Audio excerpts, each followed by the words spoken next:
Everybody, I think we're ready to get going here. It's 12 o'clock p.m. here in Chicago, Illinois, where I'm based. And we're at the top of the hour, so we're ready to start our final keynote of the day, I believe. We've had a whole slew. It's been a great lineup this morning here in the States. I just want to remind you, I'm the conference co-chair, by the way, and I just want to remind you that this session is being recorded and it will be available in the archives of the conference, which are located on our front page, globaleducationconference.com. And if you select the quick link on the left-hand side of the web page, you'll be taken to the archives of all these sessions. This one will be available about a half an hour after we stop recording today, and we hope that you'll take advantage of this treasure trove of presentations. It's physically impossible for all of us to be in all these great sessions, and so this will make it much more accessible. I'd like to take a moment to kind of go through some basic stuff that we need to do. One is we need to thank our very special sponsors, Iron USA, who's been instrumental in helping us in this conference, Brain Pop 2, Black Classroom, Little Lives, Big Dreams, Blackboard Collaborate, and TechSmith. Thank you to our sponsors.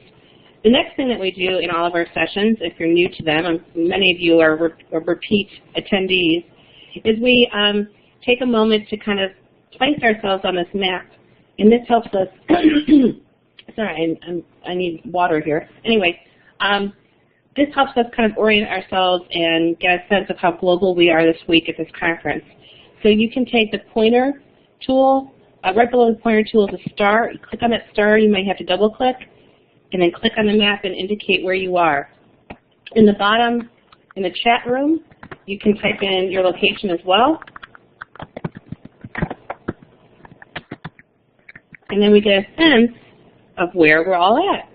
So it looks like we've got somebody in Asia, got somebody in Europe.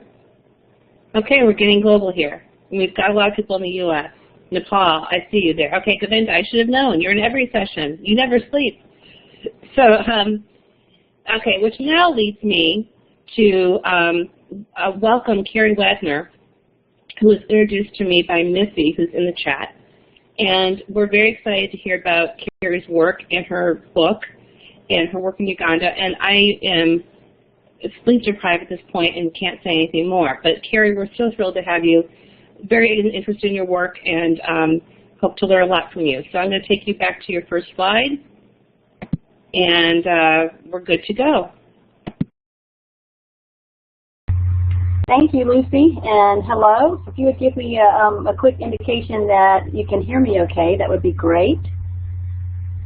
And I'm going to move actually down past those slides again to this first slide. Hear you fine? We can. Great. Great. Well, thank you so much for chiming in, especially those of you who are on the other side of the world and it's midnight or 1 o'clock in the morning.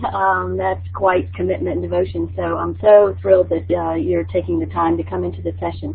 And I look forward to talking with you a little bit later once I get through the slides. It's truly an honor for me to speak to you today. I was very humbled by the invitation to speak to such a widespread group of educators around the world. And I must admit that this is my first virtual presentation of this magnitude, relying on technology. It's certainly out of my comfort zone. I'm just blown away by Lucy and Steve and those of you who are running this ship. It's just amazing. So I think that the element of stretching out of comfort zone is very appropriate for the content of my talk, and so bear with me as I stretch into this new zone of technology to deliver this very important message. I've done presentations and workshops to hundreds of audiences over the past 15 years. I worked with Habitat for Humanity International for 11 years, and I've worked all over the world, and I actually enjoy being in front of big groups or small groups under the mango tree, whatever. I enjoy being face-to-face with people. So speaking to my screen is odd for me. So I'll imagine your faces and your expressions and the energy that you are exerting as you listen and make connections and hopefully seek some application of the ideas and some intersections for how we might be of assistance to each other in our work of global education. I am going to give about a 30-minute presentation, and then I think we will open it up for chat, and I can have some discussion with you. Since I am addressing such a varied audience, I will assume that each of you meets something in this description. We are global educators. We're lifelong students of the global classroom. We are seed planters for future generations. And last, and certainly not least, and probably most important, we share an interest in making the world a better place.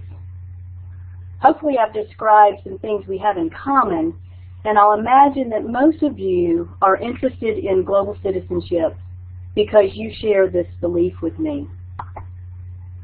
I believe that deep down, each one of us wants to make a difference. We want to contribute to a world of great needs within our own families, our communities, our environments, and the world at large. Sure, we need to make a living and provide for our families, and sometimes the pressures of society compete for our attention, squelching our desire to act on our social consciousness. But here's the good news. We can all make a difference. We can make a difference in our own lives and in the lives of others. We can all be global citizens. Wouldn't it be amazing if all 7 billion inhabitants of the earth took their global citizenship seriously?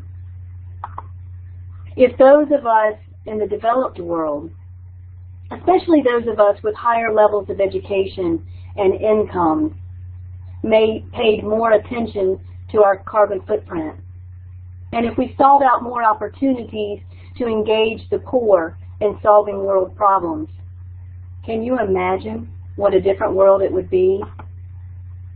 Being a global citizen is not a replacement for being anything else in terms of national citizenship, occupation, career, political alignment, or religious affiliation.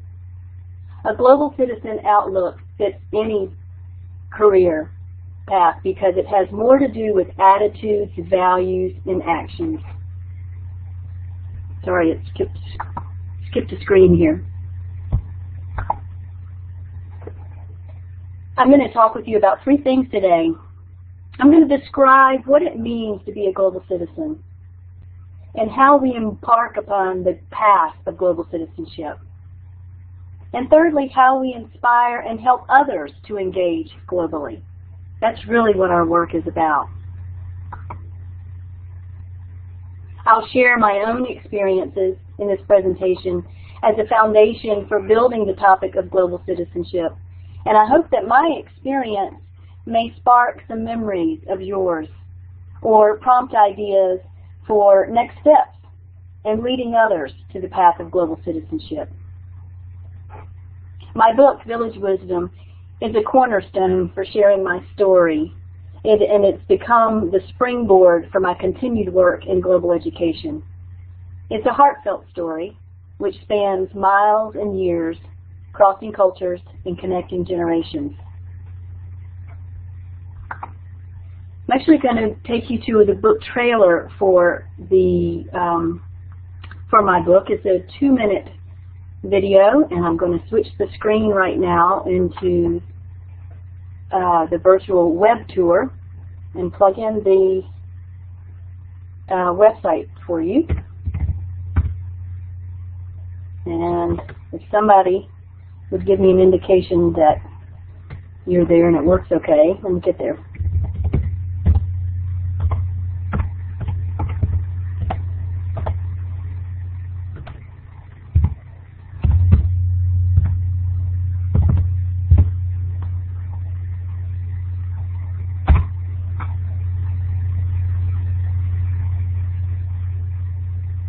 Okay, so this is a book trailer. We're going to push play together. It's about 2 minutes and then come back together. Thank you for letting me know that you see it. And I'm going to push play on my screen. Everybody will need to push their own play. Ready? Go.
Thank you. I'm back. Hopefully you guys are back. Maybe give me a little indication that everybody's back with me. Great. Great.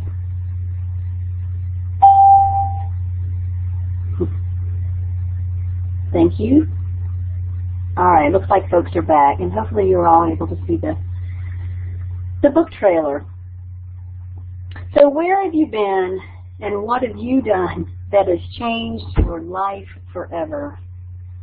Those of us in our midlife years, now you know how old I am, have the opportunity, if we take it, to reflect on our many experiences and determine the ones that have impacted us most and stimulated bountiful growth in our character. The key to walking a path of global citizenship is taking that time to reflect and listening for experiences that speak through our hearts.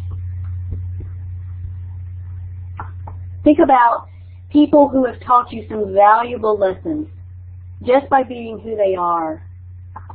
Remember the places that have brought you to tears and the things you have done that you didn't think you could do. For me, many of those experiences took place during 3 years in Western Uganda. My husband and I worked with Habitat for Humanity International for 11 years. The first 3 years were in Uganda. The next 5 we spent in Americus, Georgia at the international headquarters of Habitat. And the last 3 years we lived in South Africa. As International Training Director, I traveled to more than 20 countries, and I worked with people from Europe and Africa and Asia and Latin America, people all over the world. Of course, there were exciting adventures and meaningful lessons learned over those years. But the most transformational or life-changing lessons sprung from those first 3 years in the village. So impactful that 15 years later, I wrote a book about it. In Village Wisdom, I shared very candidly what it feels like to live in Africa. From the moment I arrived on African soil to the day I left a continent which has become inseparable from who I am today. In the Epiphany chapters, I reflect on the lessons learned and how they affect my role as an individual, a wife, and a mother. Many of the lessons came from hardships. Living without electricity and running water. Carrying water from a community tap and boiling every drop we drank. Taking splash baths from a small plastic bowl of water and using a long drop latrine out back. I have never since that time taken my toilet and hot showers for granted. We had no vehicle or phone.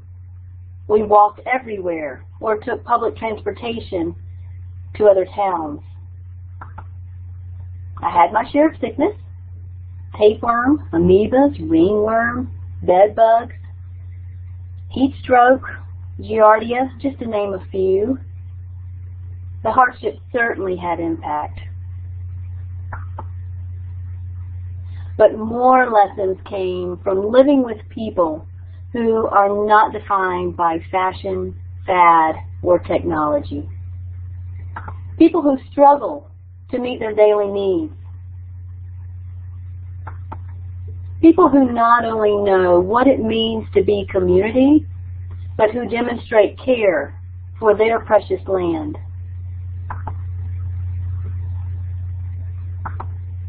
I learned from children who are creative in their play because they don't have toys and electronic devices luring their attention.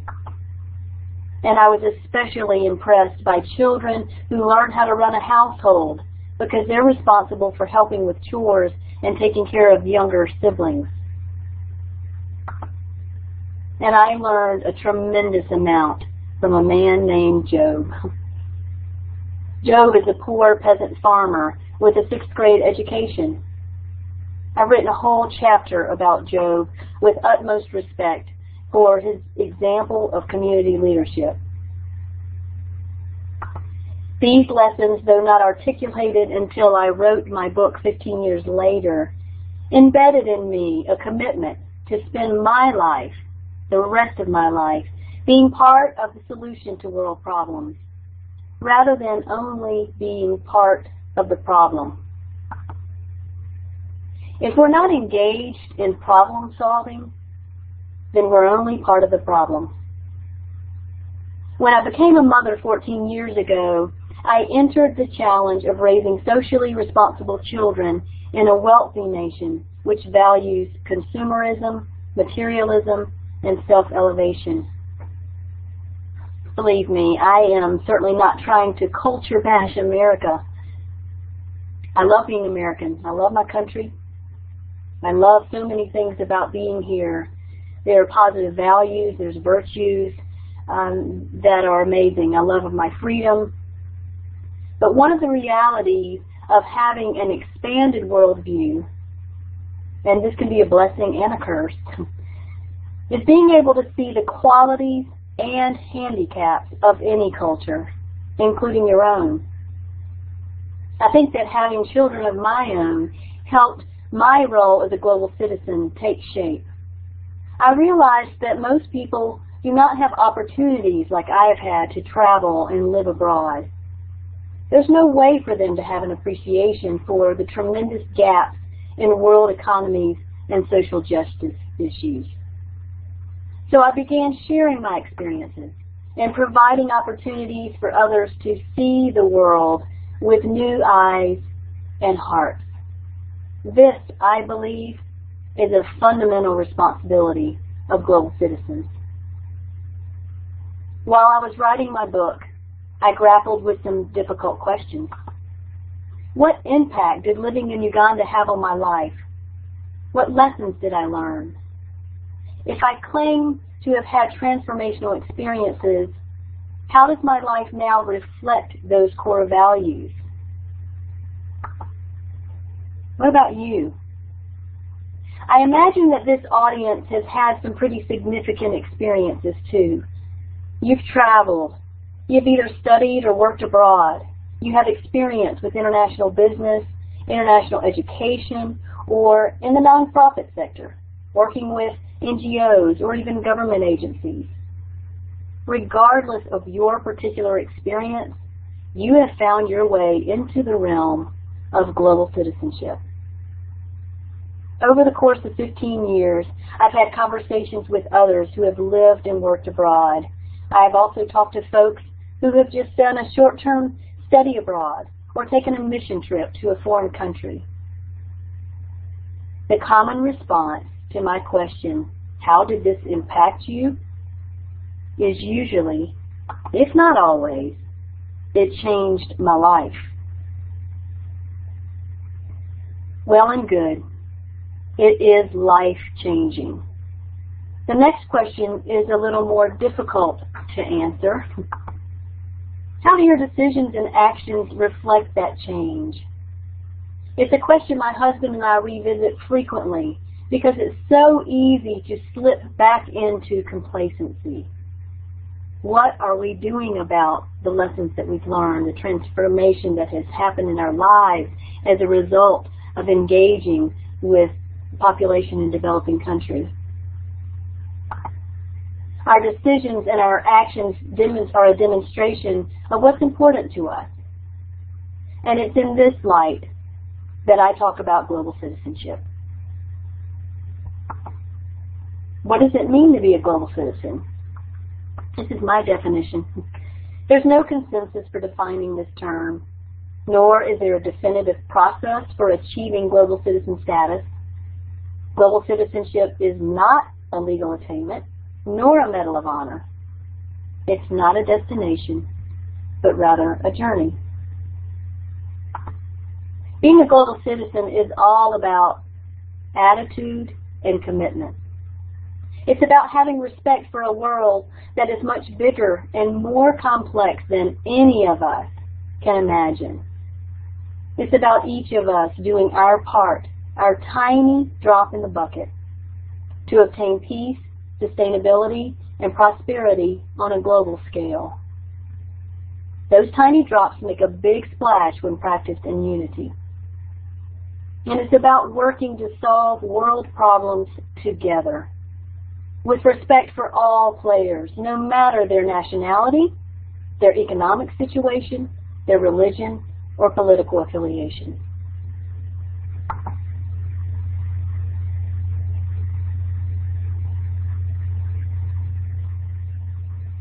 Here are just a few of the world problems. Are we okay with this? Sometimes I think we grow numb to the realities affecting our world right now. To me, a global citizen is not one, or is not defined as one who simply knows a lot about the world.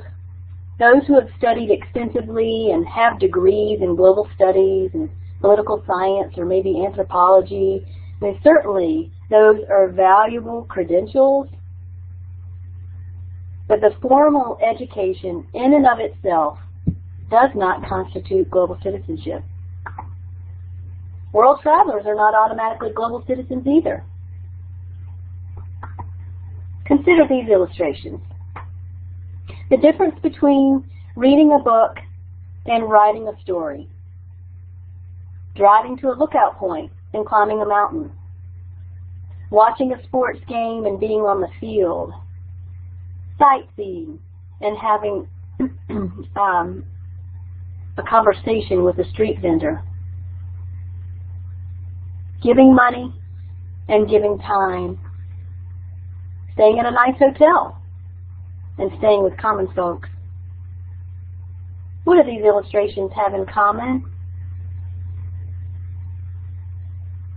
They're all about maximizing the experience, about putting ourselves out there and developing authentic cross-cultural relationships. They're about engaging in the lives of others.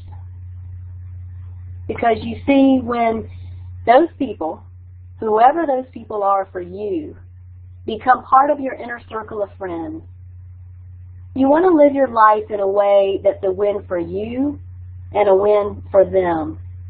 That is the beginning of global citizenship.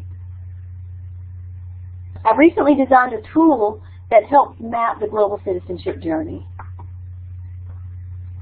It's called a Global Citizen Inventory.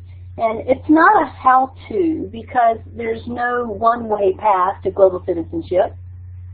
But it's a reflection tool that might help you determine the path that's right for you. The tool helps you consider your core values, what's most important to you, your motivations, what inspires you to take action, your knowledge and awareness. What knowledge do you already have, and what would you like to learn more about? The experiences you've already had, and maybe some experiences that you would like to have. Your personal behaviors. How does your lifestyle reflect the values that you've claimed? You can download this Global Citizen Inventory directly from my website at a later time, and when you go there, you would click on blog, and it's actually embedded in the blog. You can get the form. Again, I hope that everybody will take an opportunity to do this. My husband and I are working through this inventory again right now, just to look at what's next for us and how do we want to branch our family into new directions that hold some valuable lessons. Some general guidelines, how do we embark upon the path of global citizenship? I have so many people ask me, well, how do you start? There's so many needs, there's such a big world, how would I even begin? And my first answer is always to start with where you are. Here are some suggestions and guidelines. Higher education. Yes, absolutely. But at the right time and with the right intent may not be the first thing you should do. As long as your higher education teaches you to be a learner as well as becoming an expert in any given field of study, it's a wonderful base.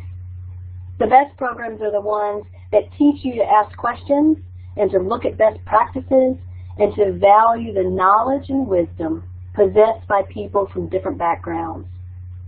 Also programs that offer an immersion experience, either a study abroad or somewhere locally, and service learning opportunities in communities of need.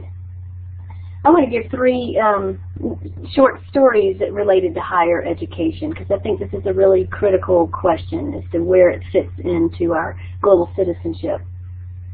After one of my speaking engagements last year, a woman asked me if my college education had prepared me for living in Uganda. I thought for a moment, certainly the more knowledge we have, the better prepared we are.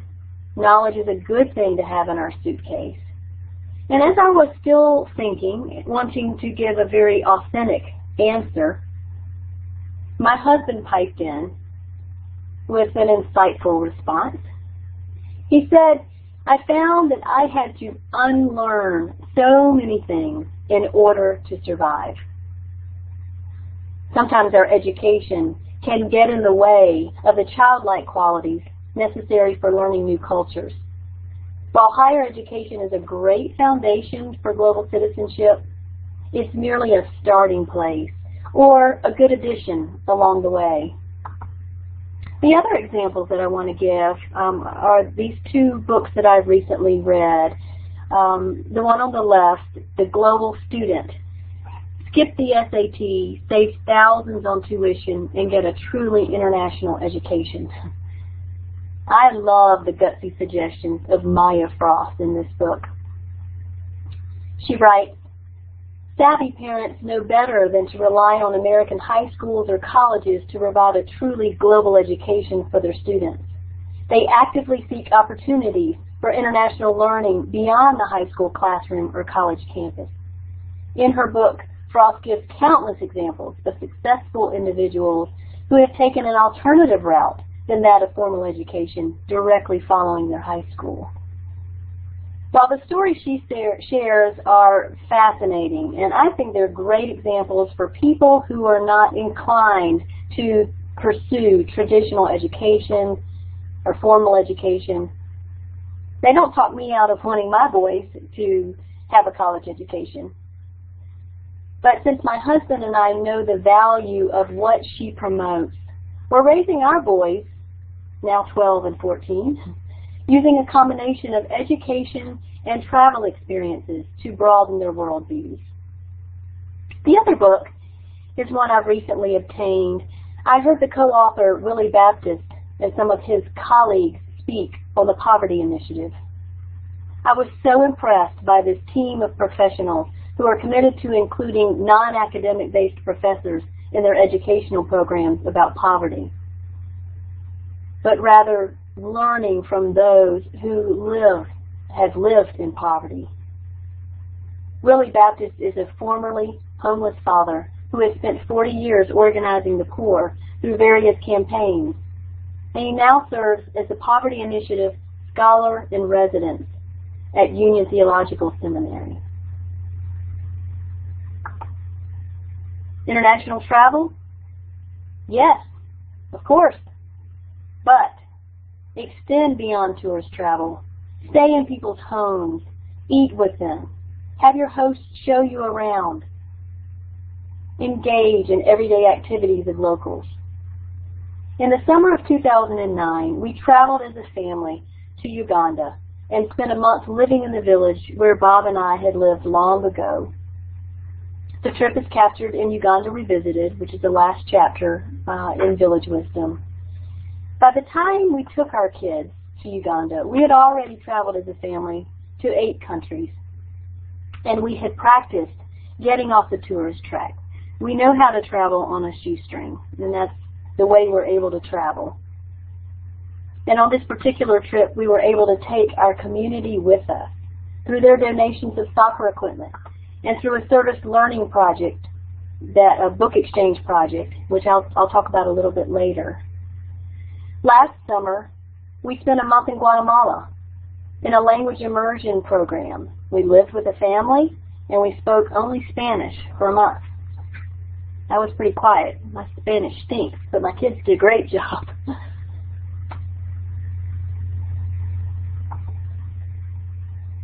International work? Yes, but start as a volunteer. There are many global opportunities in business, in the nonprofit sector, in government agencies, and NGOs, many different routes that you can take. I would suggest short-term volunteer program or an internship to start with.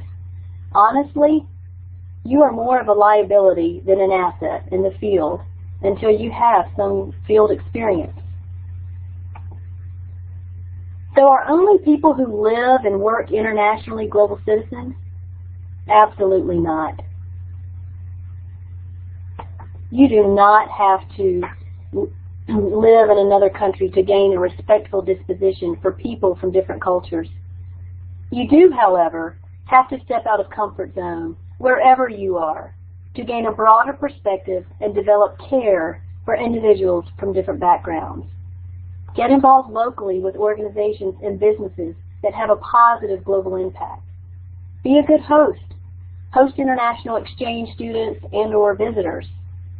You'll learn so much from them about their country and their culture, but even more about your own.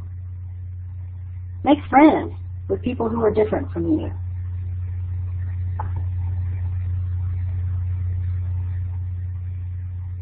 These are my top tips for being a global citizen. Trust your heart and trust others who demonstrate their values.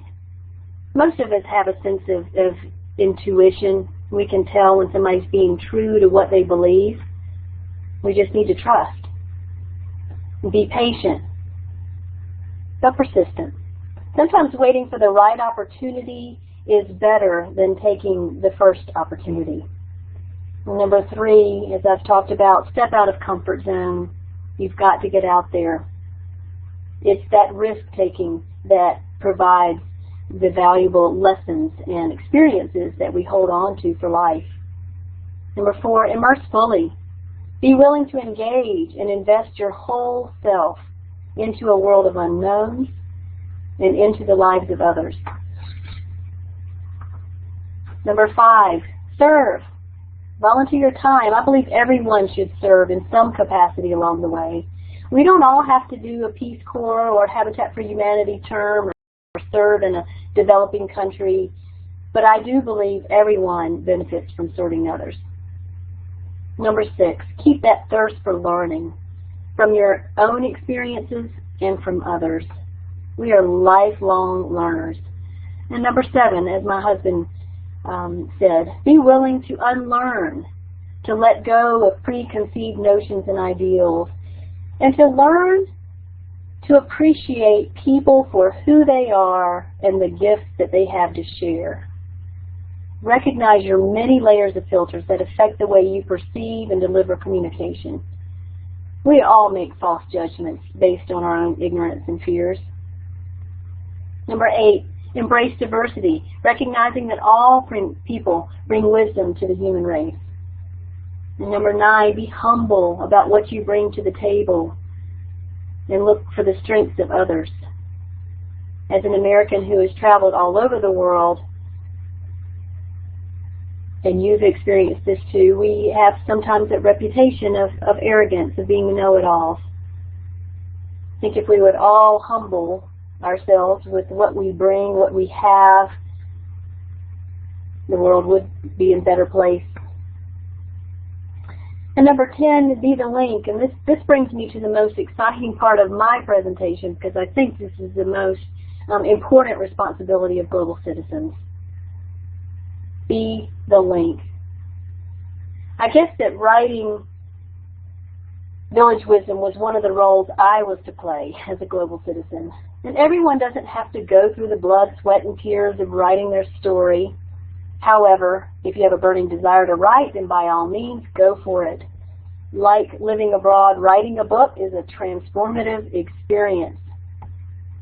I don't wish it upon anyone, but I certainly understand if you need to go that route. And I'd love to be a resource for you. But we can all participate in, we can all participate in planting seeds for global citizenship. In fact, it is our moral obligation to do so. I'm very excited about the work that I am currently engaged in. I'm developing service learning programs that offer opportunities for global engagement and cross-cultural relationship building. This is a brochure that is a program I'm offering to people who have served abroad or studied or lived abroad, places to be able to plug them into classrooms. I have written instructional materials for teachers and designed a program called the Story Portrait Project. This is a project that can be adapted for many different goals and applications. So far, over 1,000 students from North Carolina, Uganda, and Guatemala have participated in this program, and it has grown very organically. This is not something that I planned to do. It has just opened, and it continues to grow. It's a very exciting way to engage students. It works on the premise that people with international experience, like me and like probably many of you and the people in your community that have served or worked internationally, that they are an important primary source for classrooms. And it also works on the premise that students who engage in this project are givers and receivers, and they're teachers and they're learners. A key component of this project is that it's mutually beneficial for all participants. This is an example here of a story written by a Ugandan. It's a short story. And when this is read by students here in the U.S., and you're just so pulled in, there's so many lessons about their culture, but also just about their personal story. They're very fascinating, very engaging. Here is a story portrait from a student in Guatemala. And there's a story portrait template that you can use that asks 5 basic questions, and they're the same questions that would be answered in any country, and really brings out people's values, what's important to them, you know, what I'm appreciative for, here's my family, my home, what I hope for, what I'm afraid of, and students begin to discover that they really are the same. They've got the same hopes for their future. You get from students all over the world that a lot of them want to be a professional soccer player, and they want to be an astronaut. They want to go to the moon. They want to do the same things. They want to have a family and settle down and have a good job. You also learn that people don't have the same opportunities. Here's an excerpt from a story portrait written from a Ugandan, just sort of bringing out that, you know, global citizenship is not something that's available to everybody in the world. It's reliant on technology in places that have the capability to connect with the world. Meanwhile, people in remote places are still struggling to meet their basic needs and deal with many problems. This particular story portrait, this author connected with a student in Uganda, and they're now Facebook friends. It's developed into a beautiful story.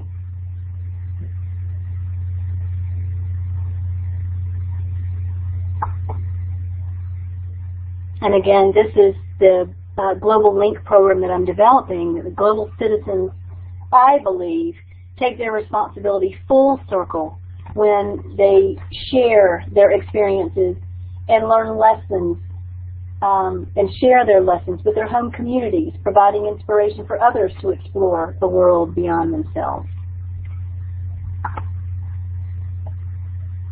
Some of the groups that have participated, and that's my youngest son, Benjamin. And this is just as we are coming out of a school of 900 students in Uganda, where we shared the story portraits books from our hometown in Asheville, North Carolina. An amazing experience. I have two webinars I'll just put in the plug real quick for. I'm going to be explaining both of these programs more fully. The Story Portrait Project, I'll do a webinar on December the 12th, and I'll do a Been There, Done That, Be the Link seminar on December the 15th. And between now and then, I will learn how to get this webinar together on Blackboard Collaborate. So just make a note of that, and I'll have information about this available on my website. So I'm going to stop talking now, and I am going to open it up and invite your questions and comments about the work that I have shared. And I'm so interested in connecting and collaborating with people out there to see how our work might intersect. So, do I still have, let's see, do I have a moderator that's going to help me with this? Okay. Where did your Spanish immersion experience? Aha, we were in Guatemala. We were in the town of Shela, and we were at a small language school called La Democracia. It would be if you want to ask a question to raise your hand where underneath the participant label, and then we can call on you in the order that you've raised your hand and give you mic privileges. Or you can type your question in the chat.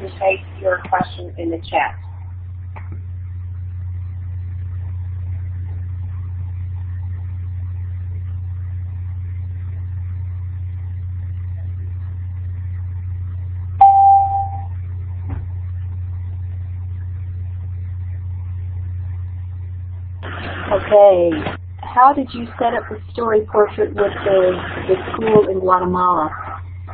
That was a very organic process as well. We had our plans to go to Guatemala specifically to do the language school. I did an artist in residence program at a school in my hometown over the spring, and had them participate on the U.S. side in the project before we went to Guatemala.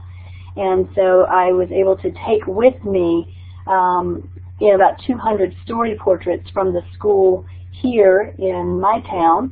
And we also put together a beautiful photo book. I'm a photographer and I teach photojournalism. And so we were able to put together a school story portrait to take to Guatemala. And I left it to chance as to that we would be hooked up with the right school, and indeed we were. It was actually the school of my language teacher. We each had individual tutors, my family, and my tutor was a mother, so she had kids in school, and I explained the project to her, and she took it to the headmaster, and they were thrilled with the opportunity, and it worked out beautifully.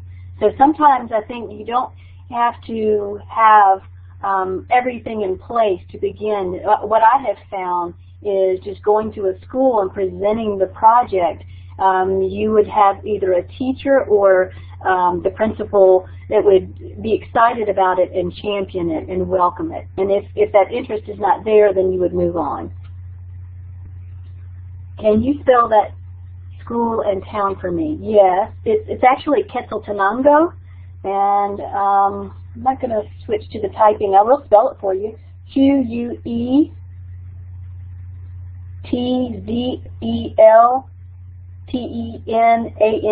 Quetzaltenango. Or Shayla, which is just Xela. All right, I have a question. Let's see. Let me catch up here. How many people have participated in your program? I've worked with about 9 different schools at this point, and I am guessing that it's about 1,000. I know that I have read through 1,000 story portraits personally, which is a big job. It's something that, you know, the teachers need to participate in as well, to read the story portraits that come. Inspiration to join this tremendous work. What's your inspiration? Well, as I said in my presentation, I think I felt the responsibility long ago. When we came back from Uganda in 1994, I realized what a tremendous gap there was in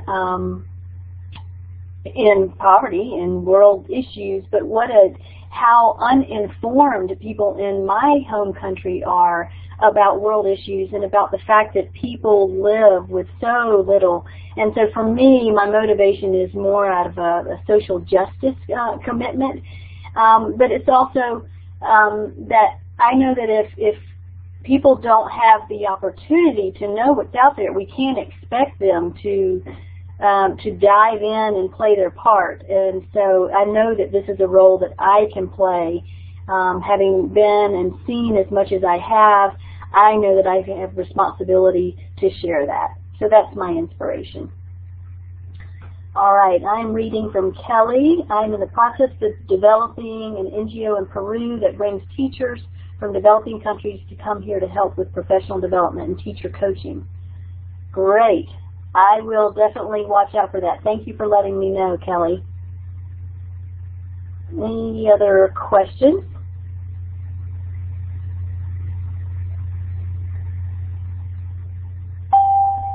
Who helped you financially during your job in Uganda? When we worked in Uganda, we were with Habitat for Humanity International. We went out as what was called international partners. We were volunteers, and so we were paid a very minimal stipend, basically, to live. And we also did a lot of fundraising. We raised our support from families and friends to so that the money that supported us actually could support the program. But then our continued work with Habitat were jobs, they were international jobs. I was in international training, and my husband was the program director for Africa. So for a continued 8 years, we were actually international staff. Let's see, what other books do you recommend? Wow, I don't have my stack of books right here in front of me. In terms of education or global engagement, I mean, one of the first book that comes to mind, one that I have enjoyed reading recently, is called When Helping Hurts. And it's something like how to alleviate the world's problems without hurting. You know, because, you know, development work and relief work is very complicated. There are good approaches and there are bad approaches. Very well-intended, you know, efforts by people that end up exacerbating the problems. So I think that this has been a wonderful book. Another one that comes to mind is called Gifts from the Poor by Dr. Glenn Gilhood. What the World's Patients Taught One Doctor About Healing. I tend to like the books written by people who have been out there and lived, and they understand the intricacies of development. Another book is Radical by David Platt.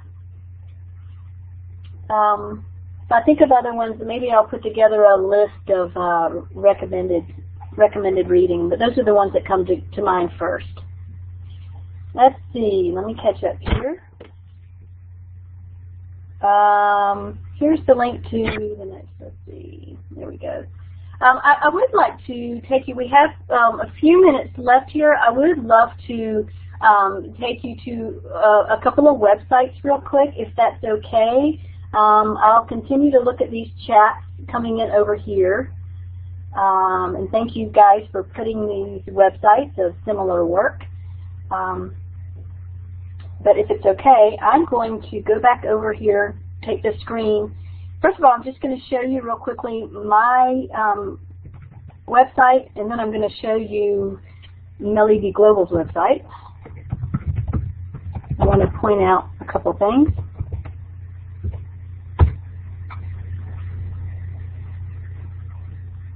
Okay, so when you go to my website, I mentioned the Global Citizen Inventory. You would go to the blog and you would find it in there. And actually on my website, under the Educator tool, I'm not sure if I can go there or not, is where you would find more information about the Story Portrait Project and about the Be the Link workshops that I do. So you will see on those tabs, well, they went to the wrong place. So, and then the other website that I wanted to point out real quick is Melly V. Global. Missy Gluckman is a wonderful global educator and consultant. She keeps such tabs on what is going on in the world and people's experiences, and she's just a fantastic resource. I don't have time to keep up with everything going on. Let's see, why didn't it go there? There we go. So I just wanted to show Melly V. Global, and a fabulous resource if you're looking for programs, speakers. She just keeps a great pulse on what's going on in the world, especially as it relates to international education. So go back, and thank you all very much for being with me today. It's been my pleasure to talk to you, and I hope to connect with you in the future in ways that we can be helpful to each other and inspire each other to continue this very important work.